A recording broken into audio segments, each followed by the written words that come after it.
Hello everyone! The Burning Legion has invaded Azeroth once again, and our friendly neighborhood demon Kil'jaeden, he has offered warlocks 3 different weapons to pursuit, knowledge gained from a book called the Tome of Lighted Implements, containing information about weapons which could be used against the Legion. In this case, we're going to go for the Scepter of Sargeras, perfect for the Destruction Warlock. From the book, we learn that it's very powerful, but also difficult to acquire, since the scepter is currently in the hands of Gul'dan. We must find out about his plans and get close to him. Kil'jaeden knows that Gul'dan is planning a major operation, since he sent out a call to arms to all Shadow Council to help him with a big ritual. One such group can be found at Sir Darrow, so as we travel there, let's first dive into the history of the scepter. During the War of the Ancients, the Night Elf Queen Ner'zhul and their highborn sorcerers, they attempted to open up a portal that would allow Sargeras into the world of Azeroth. The challenge was unprecedented. Never before had anyone built a gateway that was strong enough for a titan. For weeks, the Highborn labored without rest, crafting and weaving spells to devise a passage through the Night Elf's colossal fount of power,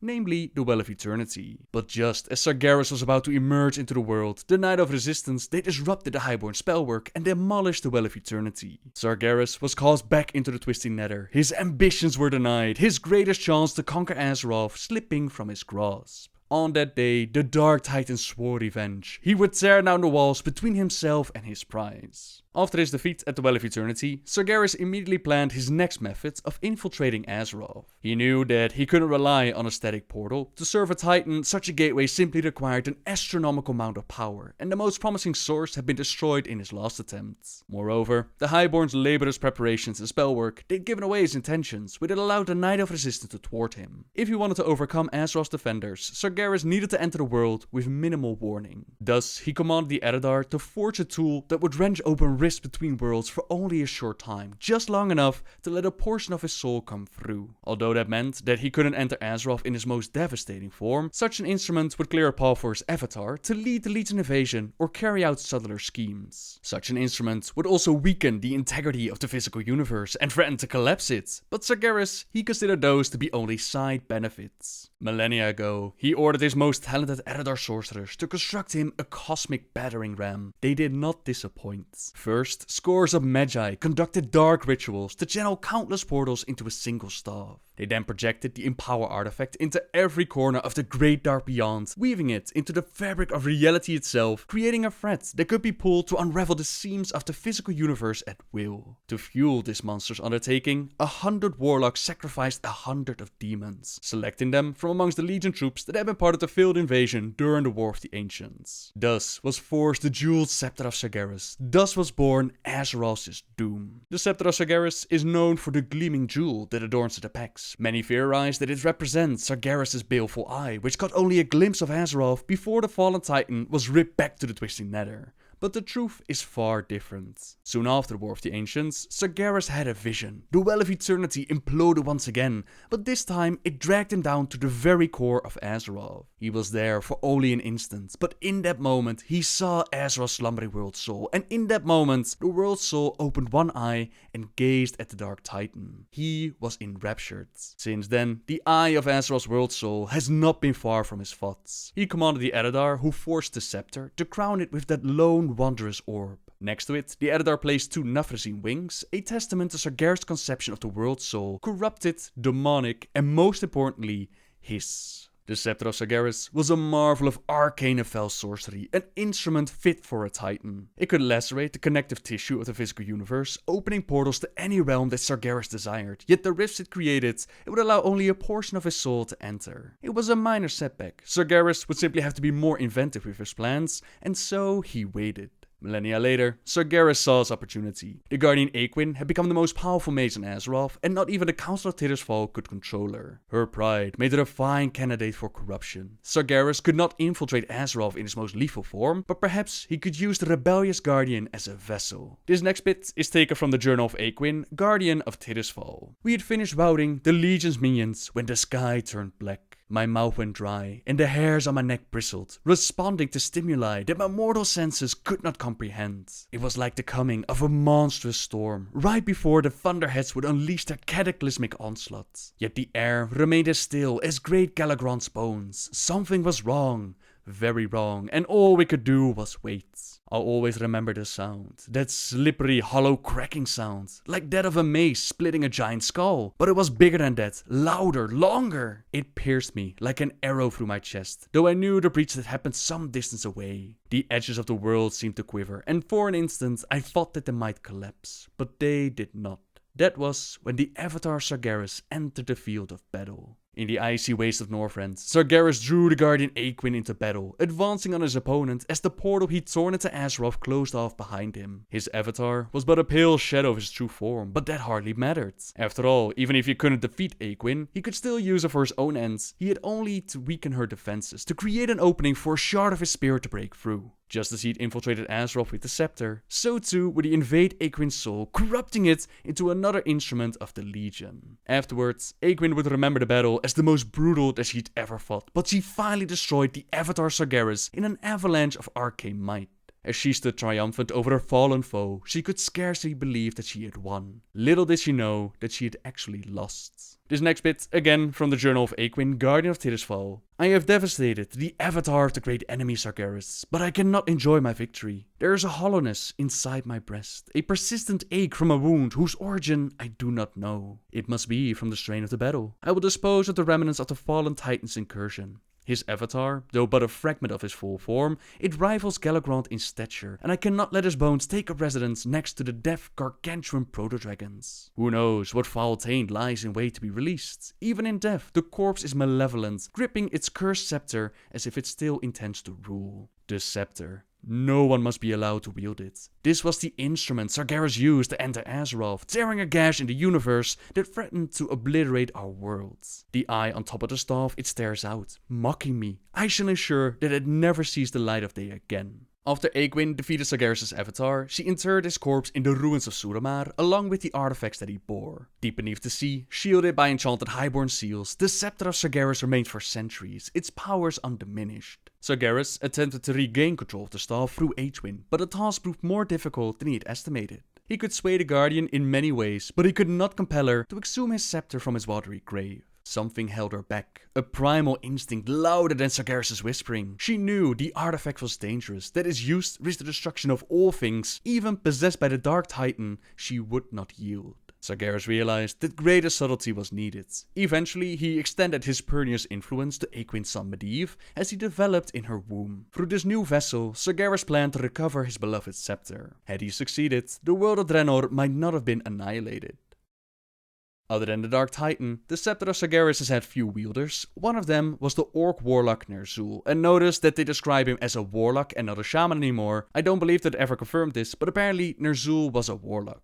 After the Horde's defeat in the Second War, Ner'zhul sought to reinvigorate his followers by opening gateways to new worlds for them to conquer. To that end, he dispatched his servants to recover various artifacts from the Tomb of Sargeras, including the Scepter, which the fallen Titan had used to infiltrate Azeroth centuries before. Ner'zhul was not Sargeras, however, so he could not simply command the staff to open up these portals. He had to wait until the constellations of Draenor were properly aligned, and he could only use the Scepter in conjunction with other artifacts. The warlock grew impatient, frustrated with his limitations. Intoxicated by the Skull of Gul'dan's influence, he had visions of his erstwhile apprentice who urged him to unleash his godlike powers. When at last the moment had arrived for Ner'zhul to act, he did so with wild abandon, heedless of the consequences. It mattered not to him if Draenor was destroyed. In fact, he welcomed it as part of his legacy. With the scepter, he blasted hole after hole through the fabric of reality, shredding the seams connecting Draenor to the rest of the physical universe. As he rushed headlong through one of the portals, he could hear the world shattering behind him. After Draenor was destroyed, Ner'zhul ended up in front of Kil'jaeden, who then wrested the control of the Scepter of Sargeras from Ner'zhul. At last, the artifact was back in the Legion's possession, and Kil'jaeden would set about using it to invade the world of Azeroth. But he too was not as powerful as Sargeras. He could not open a portal mighty enough even for his avatar. Thus, he conspired with the Blood Elf Kil'jaeden's Sunstrider to create a gateway through the Sunwell, the Blood Elf's ruined fount of power. Combined with the world-rending force of the scepter, Kil'jaeden's portal cleared the way for Kil'jaeden's full form. However, before the Demon Lord could even set foot on Azeroth, Envina, the embodiment of the Sunwell's energies, she intervened. The nightmare is over!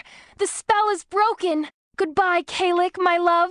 She sacrificed herself, unleashing all of her strength on the Deceiver and allowing him to be thrown back into the Twisting Nether, along with the Scepter of Sargeras. No matter who wields it, the threat that the scepter poses is unspeakable. The destruction of Draenor is a testament to the devastation that even mortals can wreak with this weapon. What better motivation is there? Warlocks now have the opportunity to obtain a weapon powerful enough to destroy worlds. All they have to do is find a way to get close to Gul'dan and grab the scepter out of his grasp. The first step in doing so is by discovering his plans, and at Seer Darrow we find Shadow Council members out in force and a couple of notes with information about the operation. On one of the notes it says, "Gul'dan has returned. A better Gul'dan. He extends his hand out to all those that have fled or gone into hiding, as well as those that are interested in joining. The Legion is here, and now's our chance to prove that we belong with the victors." Gul'dan plans a powerful ritual that will bring all opposition to their knees. I'm gathering forces at Seer Darrow to retrieve information that he requires. If you will join a stronger Shadow Council, go there. Once we've convinced the necromancers to aid us, we will move to another task. Our time has come. Don't be left behind. Signed, Yergosh. The Shadow Council, that's an organization formed by our Gul'dan, which he used to rule the Horde from behind the curtains, while it seemed like Black Hand was the war chief and in charge. When Doomhammer finally took command of the Horde, he made sure to kill as many of the members as he could, which then were used to create the first Death Knights of the Horde. But the organization, it has popped up from time to time, sometimes under different names, but always with the same intention. Now we see that alternate Gul'dan is taking charge, rallying all those that remain to his side, and Yergosh the Invoker, a former boss within the Ragefire Chasm,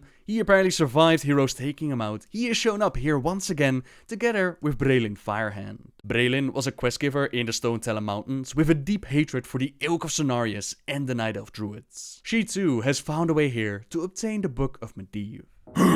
Finally! The Book of Medivh is ours!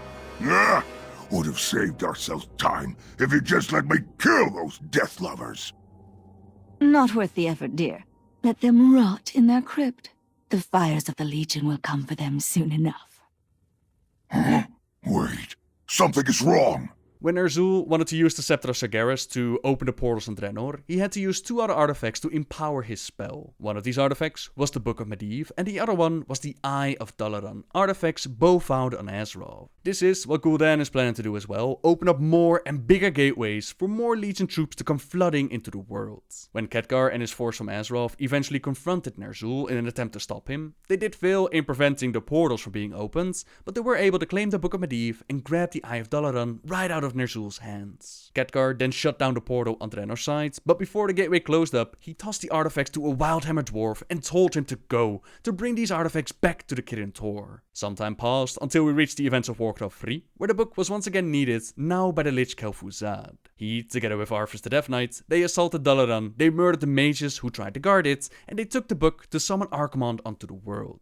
No one really knew what happened to the book afterwards, but it seems like Kel'Thuzad entrusted it within Scholomance, the place where he formed the Cult of the Damned. The book contains knowledge from the corrupted Guardian Medivh, and is once again needed by the Legion, and will be a powerful tool for us to gain Gul'dan's trust, as we loot it from the dead body of Yergosh. We also find a letter from Gul'dan, ordering Yergosh to get the book and then make his way to aid Alaris in Tol Barad. He is tasked with retrieving the Eye of Dalaran, but if we get the eye instead, surely we'd earn more respect from Gul'dan and have an easier time convincing him that we're now on his side. So after Tol Barad we go. Insolent orc! You should have awaited my arrival. I had things well in hand.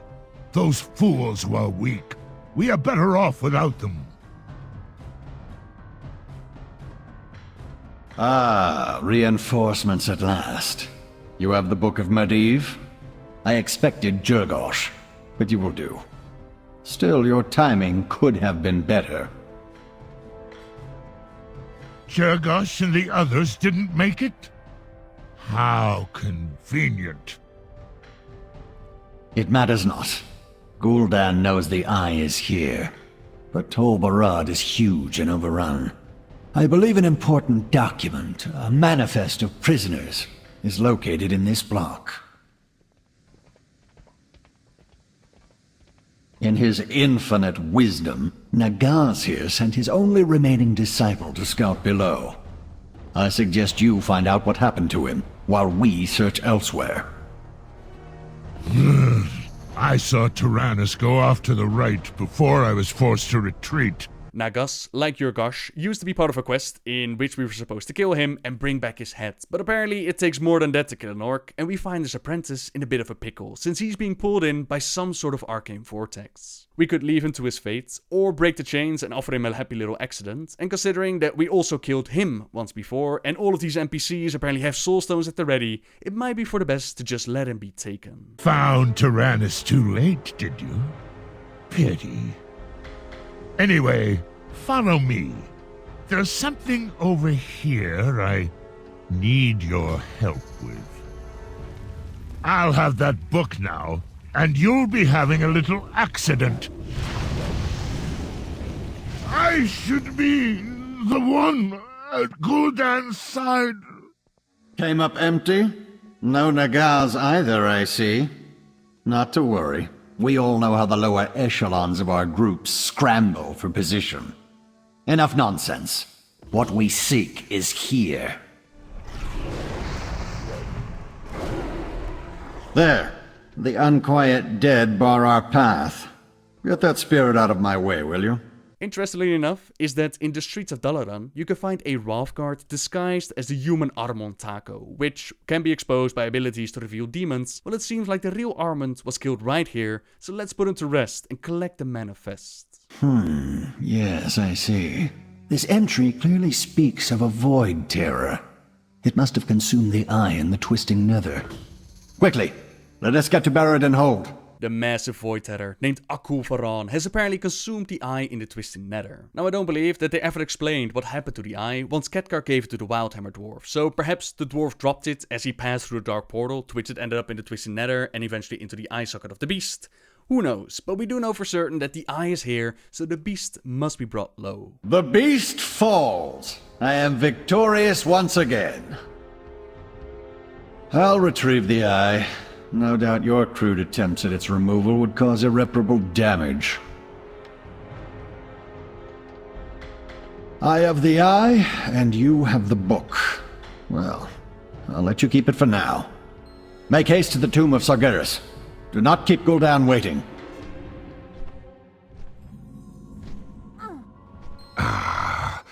The book is here at last. Born by one whose meddlesome handiwork I know well. Come to join the winning side, hero. You have both done well to acquire these artifacts. Your positions in the Shadow Council are all but assured. Using the book, the eye, and the scepter, we will amplify this portal and open gateways to countless other demon worlds. The Legion's full might will fall upon this pitiful planet. I will go through the portal and act as a stabilizing anchor on Argus. You will focus the ritual energy through the scepter, widening the breach and creating a myriad of portals. Great Master? Which of us is to wield the scepter?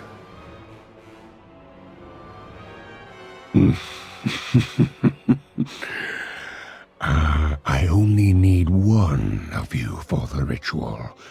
Discuss the matter quickly and be ready. It seems we are to be foes after all. Pity. You would have made an excellent servant. You have yet to experience my true power. Slain by a lowborn. How beneath me. Not surprising that you came out the victor. I considered aiding Alaris against you, but your resourcefulness may prove useful. Consider this a promotion. Do not disappoint me. Let us begin. Take up the scepter and try not to kill yourself with it. It has proven challenging to control.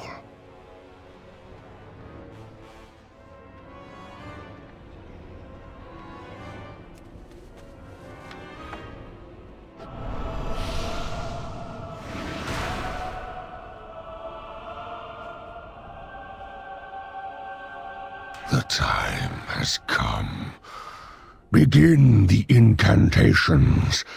Focus the scepter on the altar. Today, we usher in the end of this world. Now is friend's chance. Use altar to summon bad portals, not good ones. Quick!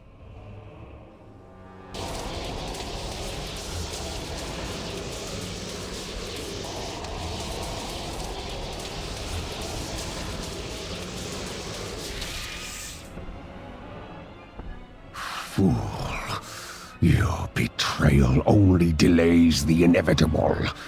I will save a special prison for you when all you know is destroyed, and you lie broken before me. Through my portal! Flee! Warlocks were not only able to pick up the scepter powerful enough to shatter worlds, power enough to break down the fabric of reality, they were even able to give Gul'dan the finger and deal a massive blow to his plans. It's up for debate if it's wise to have a Destruction Warlock running around with the powers given by the Scepter of Sargeras, and I would love to see Gul'dan actually acknowledging them using this weapon against him. That would be a really nice touch, but we'll see how that encounter goes once it's actually live. For now though, thank you very much for watching everyone. Subscribe if you like my videos, leave a like if you enjoyed this one, and until next time guys, see ya!